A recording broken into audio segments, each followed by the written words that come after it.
Привет! Это программа «Донбасс. Будущее». С вами Андрей Дегтяренко. В каждом выпуске мы говорим о самых сложных и важных вопросах, связанных с мирным процессом и реинтеграцией отдельных районов на востоке Украины. Сегодня будем разбираться, почему в отдельных районах Донбасса не хватает рабочих рук и как Россия использует трудовой потенциал ОРДЛО для решения своих демографических проблем. Смотрите в нашем выпуске. Разъехались кто куда. Каких специалистов критически не хватает в Донецке и Луганске уже сегодня? Тут кадров произошел колоссальный, людей не хватает. Очень много наших ребят и на севере, и в Москве на метростроях. Луганск-Ростов. Куда уезжают в поисках стабильного заработка жители неподконтрольных территорий и на что могут рассчитывать в России? Сможет ли Украина остановить демографическую катастрофу в регионе в случае реинтеграции? Прежде всего, нужно создать промышленные, эффективные промышленные кластеры на подконтрольных территориях, которые будут работать. Значительная часть людей покинула неподконтрольный Донбасс с началом активных боевых действий в 2014-м. Кто-то стал внутренним переселенцем, кто-то уехал в Россию. Столкнувшись с множеством сложностей, часть людей вернулась домой, но спустя 7 лет разрухи и запустения миграционные процессы вновь активизировались. И на рынке труда на подконтрольных Кремлю территориях сейчас настоящий кадровый голод. Его не отрицают уже даже главари ДНР и ЛНР. Каких специалистов не хватает особо остро и какую роль в этом сыграла сама Россия? Смотрим в первом сюжете. Еще в марте 2021 года экс-командир батальона незаконных вооруженных формирований «Восток» Александр Ходаковский предостерегал, что наличие паспортов с двуглавым орлом у жителей Донецка способствует оттоку кадров из так называемой республики. Да и сам фактор получения российских паспортов двойственен. И как все позитивное имеет обратную сторону. Наличие паспортов Российской Федерации способствует оттоку квалифицированных кадров.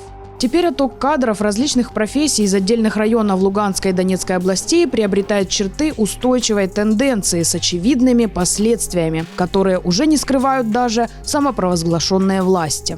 Я бы хотел, наверное, обратиться к женщинам города Макеевки с огромнейшей просьбой, чтобы они не отпускали своих мужей ни на какие заработки, ни в какие командировки. Так, глава оккупационной администрации Макеевки при группировке ДНР Сергей Голощапов с экранов телевизоров призывал жен не пускать своих мужей на заработки в Россию. Посчитайте, в том же Краснодаре, в Ростове те же 60 тысяч минус проживание, минус питание, минус проезд. Но что самое главное, ваш мужчина находится за 3-9 земель от вас. Новый смотрящий из России, которому передали разграбленное олигархом Сергеем Курченко предприятие неподконтрольного Донбасса, россиянин Евгений Юрченко, заявляет о частичной выплате долгов работникам заводов и шахт, тем самым признавая не только кадровый голод, но и одну из его истинных причин. Проблема кадров для нас являлась одной из самых главных и первоочередных. Для этого была принята программа погашения задолженности по заработной плате.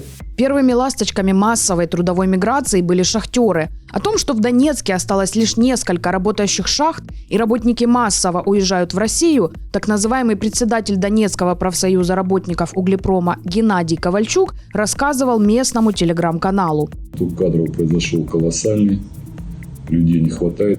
Очень много наших ребят и на севере, и в Москве на метростроях. Уехали, скажем, те реально молодые специалисты, кадры, которые могут работать, любят. Еще с 2014 года российский промышленный холдинг «Колмар» начал привлекать в Якутию шахтеров с Донбасса. А в этом году в компании приняли решение постепенно избавиться от вахтового метода и стали перевозить шахтеров из ОРДЛО вместе с семьями. Так, недавно холдинг заявил, что перевез 2000 шахтеров с подконтрольных ЛДНР территорий в город Нерюнгри. Активно уезжают в РФ и донецкие железнодорожники. Недавно на нехватку рабочей силы жаловался так называемый начальник вагонного депо Ясиноватой Валерий Ковалевский. Нехватка слесарей, сварщиков, токарей, фрезеровщиков и осмотрщиков вагонов.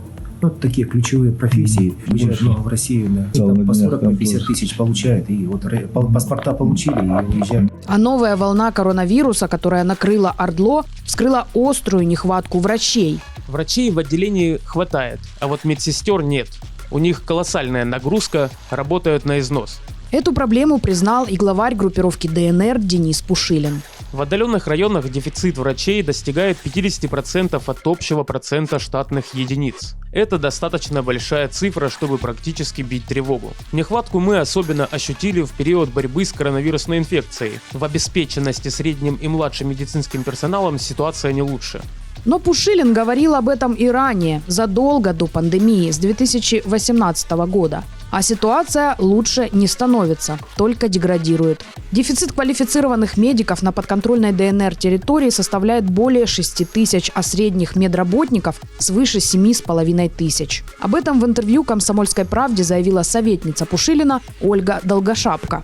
Прежде всего, не хватает участковых терапевтов, анестезиологов, реаниматологов, врачей скорой помощи. Также дефицит хирургов. Большая проблема с педиатрами. За 7 лет войны сложились все условия для депопуляции региона. Война, правовой беспредел на неподконтрольной территории, разграбление промышленности Донецка и Луганска российскими чиновниками и олигархами с помощью фирм-прокладок, таких как Внешторгсервис, заблокированная работа КПВВ, чтобы осложнить выезд людей на подконтрольную Украине территорию и в другие страны, массовая раздача российских паспортов и расширение программы возвращения соотечественников стали финальным аккордом. О том, как Кремль использует трудовой потенциал оккупированных территорий, мы поговорили с экспертами. На оккупированной территории произошло, так назовем это, вымыванием середины. То есть, в первую очередь, предприятия покинули высококвалифицированные специалисты, инженеры, технологи, то есть остались низкооплачиваемые специалисты. А сейчас запускается арендная, так называемая арендная модель. Несколько крупнейших предприятий региона хотят отдать в аренду бизнесу, в основном из России. Ну, понятно, что российскому бизнесу предприятия металлургии или там добычи угля, они абсолютно не нужны, потому что у них как бы есть свой профильный бизнес в России, и в данном случае донецкий металл или донецкий уголь будет просто конкурентом российскому металлу, российскому углю. Но в России как бы понятно, что такое кураторство — это как своеобразная такая политическая нагрузка, да, которая со стороны власти передается финансово-промышленным группам, которые назначаются ответственными там, за работу определенных сегментов экономики неподконтрольных территорий. Арендная модель, она предполагает более долгосрочные хозяйственные отношения и, соответственно, большую эффективность, чем предыдущая модель временных администраций, поэтому возникает необходимость запускать те предприятия, которые либо были полностью законсервированы, либо находились на так называемом тихом ходу, то есть, например, там работали 10-15% от своих возможностей, просто для того, чтобы не остановиться. Для того, чтобы расконсервировать предприятие или там перевести его в режим минимум 50% загрузки, для этого, кроме специалистов, которые низкооплачиваемых специалистов, нужно привлекать достаточно большое количество высококвалифицированных кадров, которые уехали с этих территорий либо в Россию, либо на подконтрольные Украине территории, либо в дальнее зарубежье. В основном это инженеры, технологи. Сейчас дефицит высококвалифицированных технических специалистов и рабочих специальностей на неподконтрольных территориях составляет примерно 50 тысяч человек. Это столько людей нужно привлечь для того, чтобы заработала так называемая арендная модель этой региональной экономики. Которая предполагает, что большинство предприятий, основных городообразующих, в Донецко-Макеевской агломерации, в Харциске, в Горловской агломерации, в Волчевском промышленном острове, то есть в самом Донецке, в Луганске, на угольных регионах угледобычи. То есть все эти основные предприятия, они будут запущены хотя бы с 50% загрузкой. Интересно, что происходит по ту сторону линии разграничения? Подписывайтесь на канал и ставьте лайк под видео. Если вы недавно уехали из Донецка или Луганска, пишите в комментариях, почему приняли такое решение и что было самым сложным во время переезда. Дальше будет больше. В Луганске ситуация с работой сложная. Удовлетворительный уровень зарплат лишь у госслужащих, бюджетников и силовиков. Средние зарплаты, на которые реально можно рассчитывать в оккупированном Луганске, 10-15 тысяч рублей. Это от 3700 до 5500 гривен. Многие уезжают именно из-за уровня оплаты труда и больших задолженностей. Люди едут в основном либо в Москву и Подмосковье, либо в соседние регионы РФ – Белгородская, Воронежская. Значительная часть луганских зарбичан едет в Ростов и Ростовскую область. Мужчины устраиваются на стройки, станции техобслуживания, тех, кто получил паспорт РФ, даже в полицию. Многие шахтеры работают вахтово. Даже при том, что значительная часть уже работает в России, предложение по-прежнему очень высокое. На улицах Луганска и сайтах в интернете можно найти десятки таких объявлений о трудоустройстве. Очень много начало уезжать женщин. К примеру, в Москве можно устроиться легко в сферу торговли, сферу красоты, ногтевым мастером. Зарплата от 50 тысяч рублей. Это 18,5 тысяч гривен. Делают даже так. 2-3 девушки едут понедельно или помесячно, по очереди снимая одно жилье. Многие также устраиваются нянями, уборщицами, присматривают за стариками. Ирония в том, что власти так называемой ЛНР, которые активно склоняли жителей получать российские паспорта, теперь недовольны решением Кремля включить жителей ОРДЛО в программу по переселению в слабозаселенные регионы России. Представитель так называемой ЛНР Родион Мирошник назвал эту программу Кремля невыгодной и обратился с призывом сделать здесь хоть что-то, чтобы на Донбассе жизнь была хорошая. Но что будет с Донбассом дальше? И может ли Украина остановить демографическую катастрофу региона в будущем в случае реинтеграции? Прежде всего, нужно создать эффективные промышленные кластеры на подконтрольных территориях, которые будут работать с тем прицелом, чтобы в случае реинтеграции оккупированных территорий опыт работы этих промышленных кластеров был очень быстро масштабирован на территорию уже всей Донецкой и всей Луганской областей, которые были бы реинтегрированы в экономическое пространство Украины. Но здесь есть ключевая проблема с подходами, потому что то, что я слышу из уст наших чиновников, лично у меня вызывает определенный такой даже смысловой ужас. Почему? Потому что они рассказывают какие-то экономические фэнтези о том, что там будут созданы свободные экономические зоны, куда придут инвесторы, которые будут вкладывать в какие-то солнечные батареи, создавать какие-то предприятия цифровой экономики, какие-то IT-комплексы. Дело в том, что чем быстрее мы избавимся от иллюзий того, что туда придет какой-то частный капитал и будут какие-то там сверхинновационные отрасли развивать, тем быстрее мы перейдем к реальным моделям. Реальная модель, в моем понимании, которая там может работать, это, хотим мы этого или не хотим, она будет убыточна на первые 5 или 10 лет для Украины. Потому что там нужно создавать экономические, промышленные кластеры, которые государство должно бы давать две основные гарантии. Первая гарантия – это выплата безусловного трудового дохода на уровне не ниже, чем средняя зарплата по стране. То есть, допустим, если вот в Украине сейчас 14 тысяч гривен средняя зарплата, значит, для территорий, контролируемых Донецкой и Луганской областей, для промышленных кластеров, государство должно гарантировать, что рабочие места там будут зарплатой не ниже 14 тысяч. Почему это важно? Потому что люди, которые там живут, они живут в определенных стрессовых условиях, с серьезными ограничителями. И для того, чтобы люди оттуда не уезжали, они должны иметь некие компенсаторы. Вот этот компенсатор должен быть в виде гарантированного трудового дохода. И второй момент. Государство должно гарантировать сбыт продукции местных предприятий. То есть эта закупка должна осуществляться централизованно, там, где она невозможна, скажем так, с применением рыночных механизмов. И потом реализована на рынке, и разница в цене, она должна компенсироваться государством. Да, это не совсем рыночная модель, но там 90% предприятий региона, они сейчас, если их перевести исключительно на такие, скажем так, неолиберальные условия функционирования, продавайте то, что можете продать на рынке, да. Они ничего не смогут продать, потому что они являются по цене неконкурентоспособными. Для того, чтобы они модернизировались, им нужно дать вот этот импульс обязательной закупки у них продукции. Да, допустим, государство может купить у них продукцию, условно говоря, там, например, за 10 миллионов гривен у какого-то предприятия, а продать потом на рынке за 7 миллионов гривен. То есть убыток 3 миллиона гривен.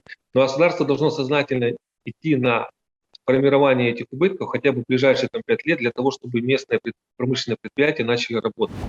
Наиболее тяжелая социально-экономическая ситуация в населенных пунктах, которые расположены вблизи линии фронта, особенно в селах. Люди уезжают из зоны конфликта, причем по обе стороны блокпостов. Там нет не то что работы, а зачастую даже элементарного воды и света.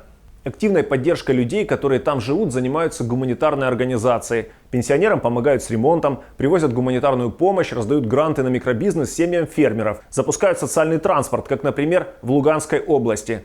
В прифронтовом селе Крепи первым за 8 лет автобусным рейсом вместе с жителями отправились наши журналисты. В основном дети уехали. Вот сын у меня уехал, дочь в Луганске. Населенный пункт Крепи находится в Нижнетепловской объединенной территориальной громаде Луганской области за 20 километров от линии фронта. До оккупированного Луганска отсюда почти 70 километров. В украинские райцентры Счастье и станицу Луганскую около полусотни километров. На рынок ездим в Черниговку, в Счастье, в Петровку. Нанимаем машины. Все упирается в дорогу и в отопление. Топить нам нечем. По 7,5 тысяч дрова, по 3,5, по 5. Допустим, если я в кочегарке получаю 2 тысячи, мне нужно собирать все лето, чтобы купить за 7,5 тысяч машину дров. Нам до войны тянули газ. 2 километра 300 метров не дотянули. Мы топим дровами, а газовую печку баллону.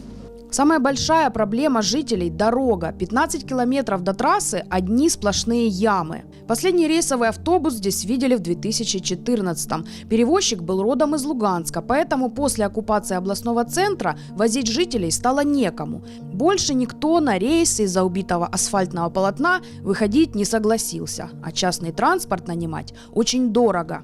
Как началась война, ничего не ходит. Вот в Счастье я ездила 3 дня назад. 500 гривен.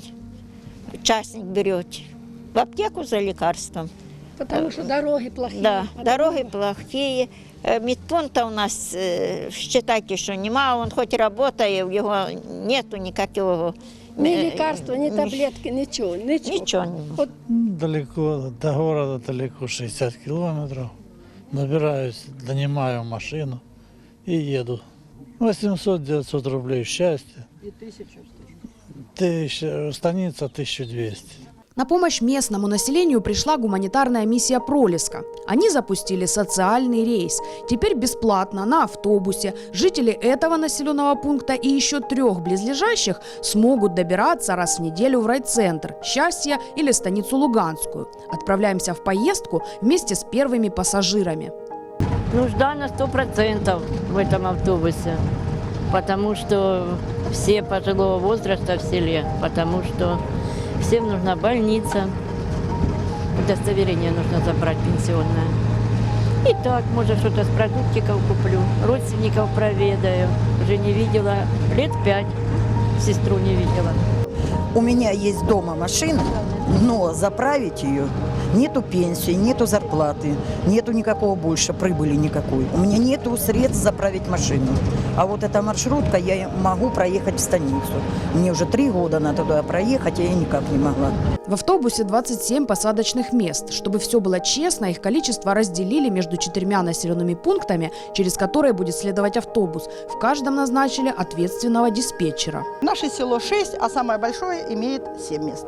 Если люди не набирают в своем селе диспетчер места, значит, соответственно, мы созваниваемся и стараемся сделать так, чтобы автобус не ехал пустым. Водитель забирает людей с определенных остановок в каждом из 4 сел, довозит до станицы Луганской или Счастья, ждет там ровно 4 часа и отвозит обратно по такому же маршруту. Также в Пролеске договорились с представителями социальных служб Счастья и станицы Луганской. Жителей, которых будет привозить социальный автобус, постараются обслужить вне очереди. По данным мониторинга гуманитарной миссии «Пролеска», по состоянию на весну вдоль линии разграничения в 20-километровой зоне было 93 населенных пункта, поселка, села, в которых отсутствовало регулярное транспортное сообщение. Суммарно в этих населенных пунктах проживает больше 20 тысяч человек, которые для того, чтобы приехать к сервисам, к услугам, снять пенсию, попасть в паспортный стол, в банк, на рынок, в аптеку, в больницу, вынуждены были платить за наем частного транспорта, такси, частной машины какой-то, разные суммы, там от 300 гривен мы слышали за машину и до 1200. Вот в Крепах это самая большая цифра, которую мы слышали, которую люди платили за то, чтобы доехать до станицы Луганской. Гуманитарный фонд для Украины выделил $325 тысяч на год для гуманитарной миссии «Пролеска» на запуск социального транспорта, чтобы люди смогли добираться в больницу, пенсионный фонд, налоговую или на рынок. Это 41-й населенный пункт, из которого едет социальный автобус, организованный миссией. До конца года во всех 93 селах на линии разграничения по Донбассу будет такое сообщение, но через год финансирование автобусов должно лечь на плечи местных властей. Вот таким был наш выпуск. Если он вам понравился, нажмите лайк, чтобы его увидело как можно большее количество людей. И пишите в комментариях, к чему приведет отток людей из Донецка и Луганска, по вашему мнению, и как этот процесс мы можем остановить. Предлагайте темы для новых выпусков и не забывайте подписываться на наш канал. Увидимся.